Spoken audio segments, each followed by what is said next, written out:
어제도 우리가 함께 말씀 나누었지만 우리 오늘 38장의 말씀을 함께 나누는데요. 우리 37장에서는 우리 마른 뼈의 회복, 마른 뼈들이 살아나는 회복, 그래서 이스라엘 백성의 회복에 대한 말씀을 에스겔 선지자를 통해서 말씀해 주셨습니다. 37장은 이스라엘 백성들의 회복이 기록되어 있습니다. 그리고 우리가 앞으로 나눌 이 40장, 에스겔서 40장에 보면 성전이 회복되는 장면이 이 40장 말씀에 기록되어져 있습니다. 에스겔 선지자를 하나님이 데리고 가셔서 환상 통해서 이 성전, 예루살렘 성전이 회복될 것에 대해서 말씀하고 계십니다. 그래서 보면 이 37장과 40장, 37장에서 이스라엘 백성들의 회복과 40장에서 예루살렘 성전이 회복되는 것, 이 37장과 40장을 바로 이어서 이야기해도 자연스럽습니다. 백성들이 회복되고 또 예루살렘 성전이 회복되는 이 회복의 장면이 연달아 이어서 나와도 전혀 이상하지 않고 오히려 자연스럽게 느껴집니다. 그런데 그 사이에 우리가 어제부터 나누는 38장, 39장에서는 그 사이에 전쟁에 대한 이야기가 기록되어져 있습니다. 이스라엘 백성들을 위협하는 북방의 마곡과 곡의 연합군에 대한 이야기가 기록되어 있는 것을 오늘 말씀에서도 우리가 함께 보게 됩니다. 여러분, 이 곡과 마곡에 대한 이야기는 요한계시록에도 등장합니다. 요한계시록에 보면 요한계시록은 새하늘과 새 땅, 이 하나님의 백성들이 경험하게 될 새하늘과 새 땅에 대한 이야기가 요한계시록에 기록되어져 있습니다. 그런데 그 새하늘과 새 땅의 이야기를 하는 가운데 요한계시록 20장에 보면 곡과 마곡의 전쟁이 있다라는 이야기가 기록되어져 있습니다. 요한계시록 20장 7절과 8절에 보면 이런 기록이 있습니다. 천년이 참에 사탄이 그 옥에서 놓여 나와서 땅의 사방 곧 곡과 마곡을 미혹하고 모아 싸움을 붙이리니 그 수가 바다의 모래 같으리라. 여러분이 요한계시록의 20장에 나오는 곡과 마곡에 대한 이야기는 에스겔서를 알지 못하면 무슨 이야기인지 알지 못하게 되는 것입니다. 여러분, 다시 말하면 새하늘과 새 땅이 있을 것이라는 요한계시록의 예언, 하나님을 믿는 백성들의 구원과 회복에 대한 이야기를 하시면서 요한계시록에서도 곡과 마곡에 대한 이야기, 곡과 마곡을 사탄이 미혹하여서 모아서 싸움을 붙일 것이다, 전쟁이 있을 것이다는 이야기를 요한계시록에도 말씀하고 계십니다. 여러분, 다시 말하면 무엇이냐면 우리가 진정한 구원을 경험하고 또 천국의 삶을 경험하기 전에 그 전에 무엇이 있다는 것을 이야기합니까? 싸움이 있다는 것을 우리에게 말씀해 주고 있습니다. 우리를 미혹하고 유혹하고 우리를 넘어뜨리기 위한 싸움이 있다는 것을, 전쟁이 있다는 것을 성경에서는 계속해서 말씀해 주고 계십니다. 이스라엘 백성들은 바벨론 포로 생활의 절망 가운데서 건짐을 받고 하나님이 회복을 허락해 주셨습니다. 고국으로 돌아와서 성벽도 없는 그 마을에서 평안히 거주하고 있었습니다. 그 무방비 상태로 평화롭게 살아가고 있는 이스라엘 백성들을 보면서 북방의 강력한 왕이었던, 어제도 함께 나눴던 이 곡이라고 대표되는 이 강력한 이 악한 세력들이 이 먹잇감을 발견한 것처럼 이 맹수와 같이 이스라엘 백성들을 내가 저 이스라엘 백성들을 짓밟고 노력하리라, 그렇게 결심하였다는 것입니다. 그렇게 다짐하였다는 것이죠. 그리고 곡과 그 마곡, 그 군대가 얼마나 엄청나게 큰지 오늘 15절과 16절에 보면 이렇게 묘사되고 있습니다. 내가 내 고국 땅 북쪽 끝에서 많은 백성, 곧 다 말을 탄 큰 무리와 능한 군대와 함께 오되 구름이 땅을 덮음 같이 내 백성 이스라엘을 치러 오리라. 그 북방의 연합군이 얼마나 크고 무서운지 다 말을 탔다라고 이야기하고 있습니다. 구름이 땅을 덮음 같이 내 백성 이스라엘을 치러 올 것이다 라고 그렇게 이야기하고 있습니다. 그런 전쟁이, 그런 어려움이 있을 것을 오늘 하나님께서 이스라엘 백성들에게 에스겔 선지자를 통해 말씀하고 있습니다. 인간적인 눈으로 보면 이스라엘의 운명이 이제 정말 끝난 것처럼 보입니다. 겨우 회복되었는데 성벽도 없이 문 빗장도 없이 그런 곳에서 평화롭게 살아가고 있는 이스라엘 백성들을 향해서 이 북방의 연합군, 악한 세력들이 이렇게 큰 능한 군대와 말을 탄 무리가 구름이 땅을 덮은 같이 몰려올 것에 대해서 말씀한다는 것이죠. 멸망 직전에 있는 것처럼 보여집니다. 여러분, 그러나 여러분 16절 하반부에 보면 하나님이 뭐라고 말씀하시는가 이렇게 기록하고 있습니다. 여러분 16절 말씀을 같이 한번 다시 읽어보겠습니다. 같이 읽겠습니다. 시작. 구름이 땅을 덮음 같이 내 백성 이스라엘을 치러 오리라. 고가 끝날에 내가 너를 이끌어다가 내 땅을 치게 하리니 이는 내가 너로 말미암아 이방 사람의 눈앞에서 내 거룩함을 나타내어 그들이 다 나를 알게 하려 함이라. 아멘. 여러분, 곡은 또 곡으로 대표되는 이 악한 세력은 자신의 탐욕과 계획을 가지고 이스라엘을 침략한다고 착각하였습니다. 우리의 계획, 자신의 군사력으로 이스라엘을 침략한다고 착각했습니다. 그런데 오늘 16절에 뭐라고 말씀하시냐면 내가 너를 이끌어다가 그 땅을 치게 할 것이다. 하나님께서 그를 이끌어 오신다고 말씀하고 있습니다. 곡이 강해서가 아니라 그 악한 세력이 역사를 주도하는 것이 아니라 거대한 어떤 제국도 또 우리를 위협하는 어떤 악한 세력도 하나님의 통제 아래에 있음을 오늘 말씀하고 있습니다. 하나님이 이끌어 오시는 것이라고 말씀하고 있습니다. 여러분, 때로는 우리의 삶에 우리가 생각하지 못했던 고난과 어려움들이 갑작스럽게 구름같이 덮쳐올 때가 있습니다. 구름처럼 구름이 땅을 덮듯이 우리의 삶 가운데 어려움들이 찾아올 때가 있습니다. 내가 무엇을 잘못해서가 아니라 우리가 무엇을 잘못해서가 아니라 평안히 그냥 거주하고 있는데도 억울하게 다가오는 고난들이 구름같이 다가오는 고난들이 있을 수 있다는 것입니다. 그때 우리는 두려워하면서 하나님 왜 우리를 버리십니까?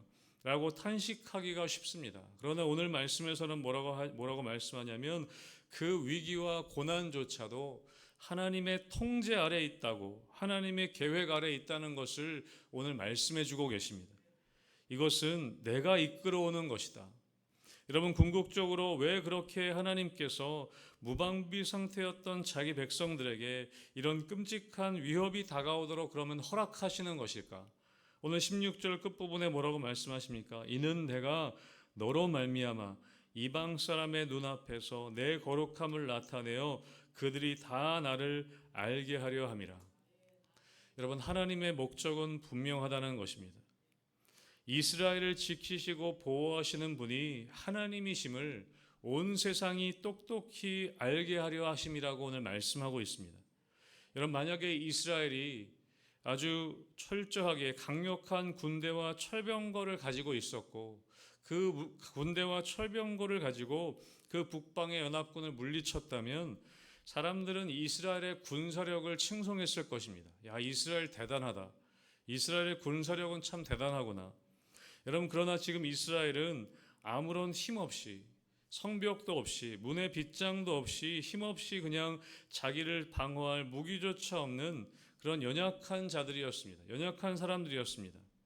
그런 백성이 구원받는 길은 무엇이냐면 오직 하나님의 의지 또 하나님만의 능력만을 의지할 때 그렇게 할 수밖에 없는 지금 상황이라는 것입니다.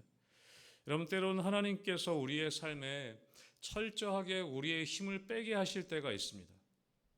인간적인 의지와 인간적인 힘을 다 빼놓으실 때가 있습니다. 나의 지식과 나의 인맥과 나의 어떤 경제적인 능력, 나의 어떤 성벽, 내가 쌓아 올렸던 성벽을 철저하게 다 무너뜨리실 때가 있습니다. 내가 의지할 것 아무것 없게 하실 때가 있다는 것입니다. 오늘 이스라엘 백성들과 같이 텅 빈 들판에 아무런 성벽, 나를 방어해 줄 것 아무것도 없이 홀로 서 있는 것처럼 우리를 두게 하실 때가 있다는 것입니다. 왜 그렇습니까? 오직 하나님만이 우리의 방패가 되시고 오직 하나님만이 우리의 산성이 되심을 가르쳐주기 위해서라는 것입니다. 또한 우리 자신뿐만 아니라 그렇게 그 상황을 통해서 이방 사람의 눈앞에서 다른 사람들도 야, 저 사람 의지할 것 아무것도 없었는데 저 사람 가진 것 하나 없는 사람이었는데 하나님께서 저 사람을 지키시는구나. 하나님이 정말 살아계시는구나. 여러분, 그것을 이방 사람들의 눈에 보여주기 위함이라고 오늘 말씀하고 계신다는 것입니다. 사랑하는 성도 여러분, 전 우리 성도님들의 삶을 통해서 우리 교회를 통해서 우리의 강함이 드러나는 것이 아니라 우리는 연약하지만 하나님의 살아계심이 여러분의 삶을 통해 드러날 수 있게 되시길 주님의 이름으로 축복합니다. 저 사람이 믿는 하나님은 진짜 하나님이시구나. 저 사람들이 다니는 교회의 하나님은 진짜 하나님이시구나. 그것을 드러내는 것이 우리의 삶의 진정한 하나님의 목적이라는 것입니다. 여러분, 그래서 오늘 18절 이후에 보면 하나님께서, 침묵하시던 하나님께서 전면에 드러나시는 것을 우리는 보게 됩니다. 18절 말씀에 이렇게 기록합니다. 뒷부분부터 보면 주 여호와의 말씀이니라 라고 말씀하시면서 내 노여움이 내 얼굴에 나타나리라. 주 여호와의 말씀이니라. 내가 질투와 맹렬한 노여움으로 말하였거니와 그날에 큰 지진이 이스라엘 땅에 일어나서. 여러분, 거기서부터 시작해서 하나님이 어떻게 역사하시는지에 대해서 이야기하고 계십니다. 여러분, 하나님께서 오늘 말씀에 보면 정말 억울하게 매맞고 있는 자녀에게 부모가 나타나서 그 분노를 쏟아내는 것처럼 하나님이 이스라엘을 지금 이 곡과 마곡의 이 악한 세력의 어떤 침입으로부터 하나님께서 전면에 나타나셔서 하나님의 분노를 드러내시는 것을 오늘 말씀하고 있습니다. 다시 말하면 내 백성을 건드리는 자는 내가 가만두지 않는다. 하나님의 맹렬한 질투와 맹렬한 노여움과 분노가 오늘 말씀 가운데 드러나는 것을 우리는 보게 됩니다. 여러분, 19절과 20절에 이어서 보면 어떻게 하나님이 역사하시는지 계속해서 드러납니다. 20절 이어서 보면 바다의 고기들과 공중의 새들과 들의 짐승들과 땅에 기는 모든 벌레와 지면에 있는 모든 사람이 내 앞에서 떨 것이며 모든 산이 무너지고 절벽이 떨어지고 모든 성벽이 땅에 무너질 것이다. 하나님의 진노가 이 세상 가운데, 이 세계 가운데 어떻게 나타나는지를 말씀하고 계십니다. 인간의 교만으로 쌓아 올렸던 모든 것들이 무너진다는 것입니다. 모든 성벽이 땅에 무너질 것이다. 산이 무너지고 절벽이 떨게 될 것이다. 오늘 곡과 북방의 그 연합군이 의지했던 막강한 군사력과 사람들이 쌓아 올렸던 모든 성벽이 하나님의 분노 앞에서 무너지게 될 것이라고 말씀하고 있습니다. 여러분, 21절과 22절에서는 계속해서 하나님의 심판의 메시지가 기록됩니다. 주 여호와의 말씀이니라. 내가 내 모든 산 중에서 그를 칠 칼을 부르리니 각 사람이 칼로 그 형제를 칠 것이며 내가 또 전염병과 피로 그를 심판하며 쏟아지는 폭우와 큰 우박덩이와 불과 유황으로 그와 그 모든 무리와 그와 함께 있는 많은 백성에게 비를 내리듯 하리라. 여러분, 오늘 21절 22절의 말씀에 보시면 마치 우리가 출애굽기에 이스라엘 백성들을 출애굽시키기 위해서 애굽에 내렸던 10가지 재앙이 떠오르게 됩니다. 여러분, 하나님께서는 아무것도 없었던 이스라엘 백성들, 정말 철저하게 짓밟힐 것 같았던 이스라엘 백성들을 오늘 지키시면서 칼과 전염병과 폭우와 우박과 불과 유황, 여러분, 이런 하나님의 자연과 모든 하나님의 일들을 동원하여서 이 하나님을 대적했던 모든 세력에게 하나님의 심판이 임할 것을 오늘 예언하고 계십니다. 사랑하는 성도 여러분, 우리의 전쟁은 하나님께 속한 것입니다. 우리가 찬양하지만 우리의 모든 전쟁은 하나님께 속한 것입니다. 홍해 앞에 있었던 이스라엘 백성들에게 하나님 뭐라고 말씀하시냐면 너희는 가만히 서서 오늘 하나님의 구원을 보아라. 그렇게 하나님께서는 말씀하십니다. 여러분, 우리들은 가만히 서서 하나님의 우리에게 구원을 베푸시는 하나님의 구원을 볼 수밖에 없는 존재입니다. 여러분, 우리가 해야 할 것은 무엇이냐면 그저 엎드려 주님의 이름을 부르는 것입니다. 하나님께만 우리의 삶을 맡겨드리는 것입니다. 여러분, 사람들은 성벽을 쌓습니다. 내가 의지할 성벽을 쌓습니다. 평생 하는 일들이 그것입니다. 내가 의지할 성벽을 쌓고 내가 올라갈 그런 성벽들과 그런 것들을 세워나가는 것이 사람들이 하는 일이라는 것입니다. 여러분, 그러나 하나님의 때에 하나님께서 말씀하실 때에 모든 성벽은 한순간에 무너질 수 있는 것입니다. 여러분, 그럴 때 하나님이 일하시게 되면 하나님이 폭우와 우박덩이와 불과 유황, 이 세상의 모든 자연 세계를 이용하셔서도 하나님은 악한 세력들을 무너뜨리실 수 있는 분임을 우리에게 말씀해 주고 있습니다. 사랑하는 성도 여러분, 우리의 전쟁을 하나님께 맡기게 되시길 주님의 이름으로 축복합니다. 우리 앞에 다가오는 위협과 어려움들, 고난들이 있을 때 여러분, 우리가 할 것이 없습니다. 우리는 엎드려 기도할 뿐이라는 것이죠. 여러분, 그래서 우리는 이제 정말 어려움 가운데 있는 이 세대와 또 다음 세대를 위해서 우리는 엎드려 기도해야 하는 일이 남아있는 것입니다. 하나님께만 맡기는 것입니다. 우리의 자녀들을 위해 할 것이 무엇입니까? 우리는 기도하는 것뿐입니다. 우리 교회를 위해 해야 될 것이 무엇입니까? 우리는 엎드려 기도할 뿐이라는 것입니다.